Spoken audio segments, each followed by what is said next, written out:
major awards. Yeah, I won all major awards. First, I would start with my team. All of us came from different cities in Saudi Arabia, and we are not from Jeddah. Jeddah is like a 2-hour flight from our city, and some of my team are from Riyadh.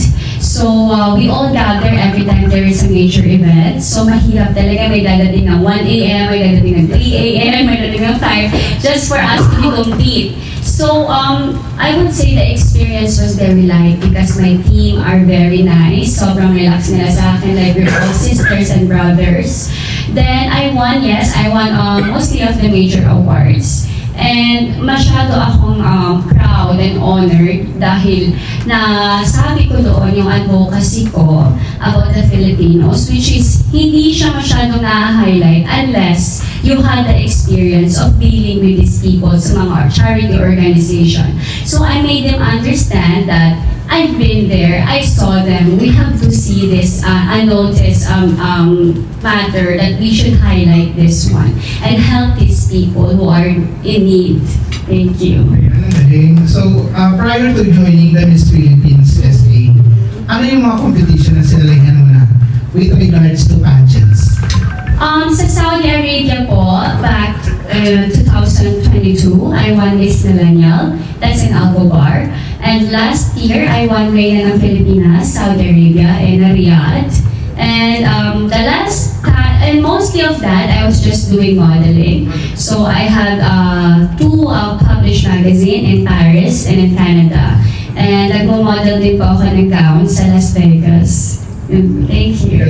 So tatlo po yun, tatlong pageantry, tatlong title.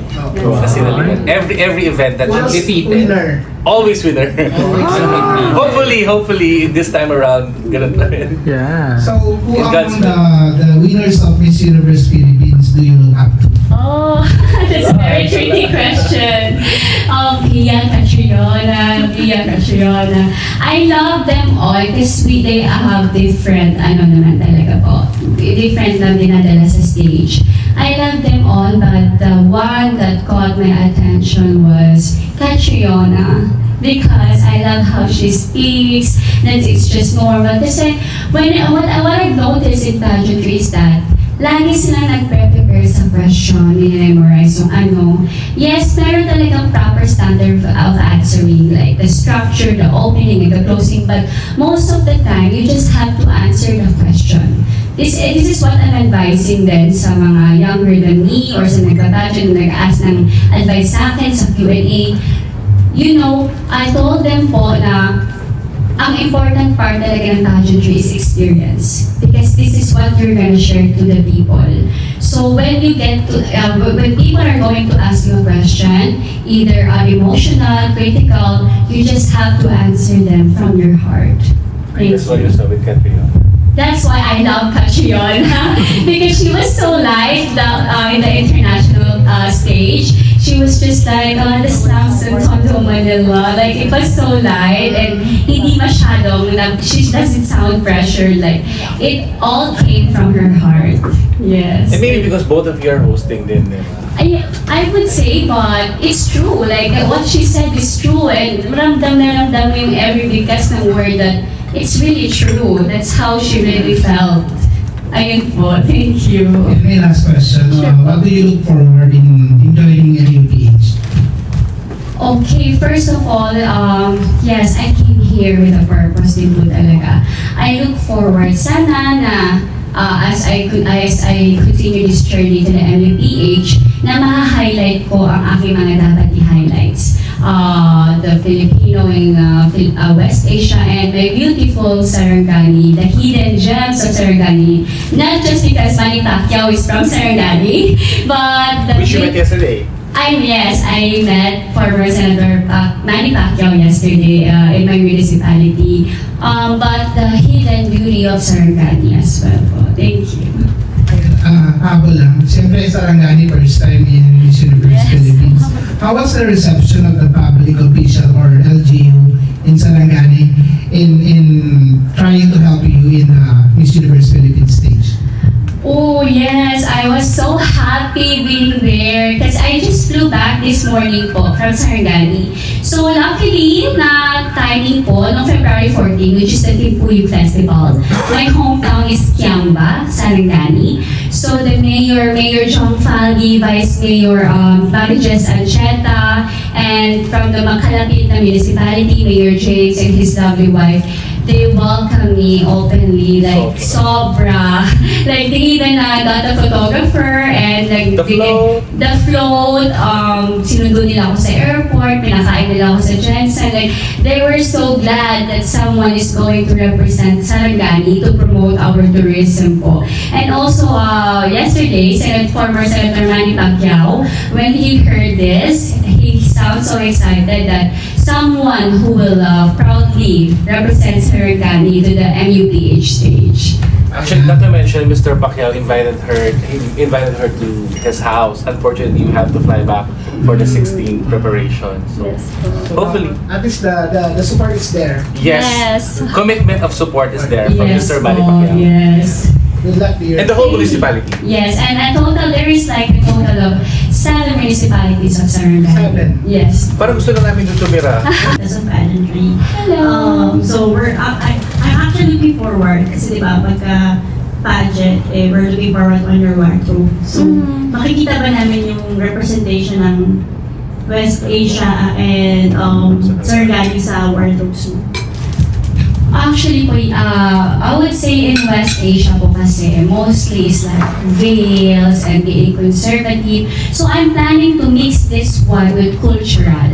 It's Sarangani. It depends on the event, but I would do it 50-50. I would promote the tribal and cultural of the Sarangani and the style of the West Asia.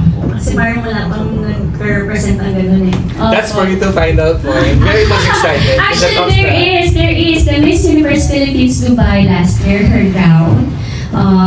Yung designer niya po, as far as I know, is from Dubai. So, may pa-cover siya sa hair niya. Yung parang pa-veil. So, that's also an idea na dalhin ko yung style ng West Asia sa Philippines. Miss Universe Philippines stage. Sarangani. Yes po. XOXO. So, you mentioned earlier that you work also as a DJ. Yes. So, light question lang, if you had a dance party with your favorite celebrity aside from Manny Pacquiao, who would be there and what would you jam to? Anong song? Okay. My favorite celebrity.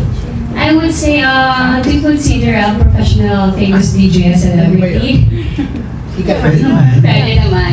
So that would be, he passed away. I'm so sad to hear that. Avicii. Yeah.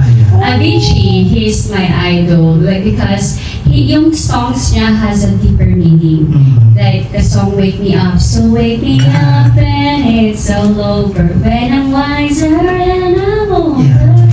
So I love to play his songs with him, and for me to share, to have to play my own song also that would deliver a message para makita niya na I was inspired by him. Not just I'm playing a music just to dance, but also a message, music with a message. Thank you. Remembered by your fellow Sarangani women, especially who would like to follow your footsteps. What would they like? What would you like for them to see in you in Miss Universe Philippines? Thank you, sir. You know what? Win or lose, I am already a winner because let me tell you a story. I went to my former elementary school in Sarangani. Seeing these kids, they were hugging me. Oh, they're seeing Miss Universe, Miss Universe. So parang that part of me pa lang, I'm already a winner kasi I was able to represent my school, my Sarangani. And what would, anong malalagay sa utak ng bata na, oh, there was a Miss Universe who graduated in my school, so I can be Miss Universe too. And other than that, I'm already a winner because this time, for the first time, I got the chance to promote the beauty of Sarangani. Thank you again. Well, I would like to thank my mother, who have been supporting me since very then, and then the organizations, Raven's organizations, for bringing me into the Miss Universe Philippines stage, and to my manager, Direk San Miguel, my, the Prime Artist Management. In Saudi Arabia, we are the Prime. And my team in Saudi Arabia, hindi ko na isa-isahin, and my friends in Bahrain, and my team as well here in the Philippines, in Mindanao. My designer and PA, Sir Ryan Bunak. I'm sorry? I mean, the municipality. The municipality, yes, of course. That's Sarangani. Mayor Jong Fali, Vice Mayor Marijas Ancheta, Mayor James of Maitong, and all other mayors in Sarangani. Maraming salamat po sa pagbukas niyo sa akin sa Sarangani. Talagang nakaka-overwhelm, and it feels really good to be back home. Sir Manny. And to former Senator Manny Pacquiao, na I'm still in the clouds right now. I can't believe I was sitting beside him yesterday. Kilig? Kinakausap niya ako, nagtatameme ako, and kinikilig ako. Also, when he said that he's gonna invite me to his house, I was like so overwhelmed, nahihiya ako. I was like, Direk, is this true? Is this really happening? Kasi back when we were in Saudi, hindi namin in-expect na ganito yung aabutin namin. Like, even being here na may kayo po ng mga well-known press na I will be sitting here, delivering messages. Maraming salamat po pala lahat sa pagpunta. Maraming salamat po. And yun po, thank you. Thanks to God. Thanks for bringing me here. I don't know what yet, but I know a little bit why I'm here. But then I don't know what future will hold for me. But then I all trust it to God. Thank you. Thank you. Thank you so much po sa lahat. And before we end this press conference, may I have Direk Differ to actually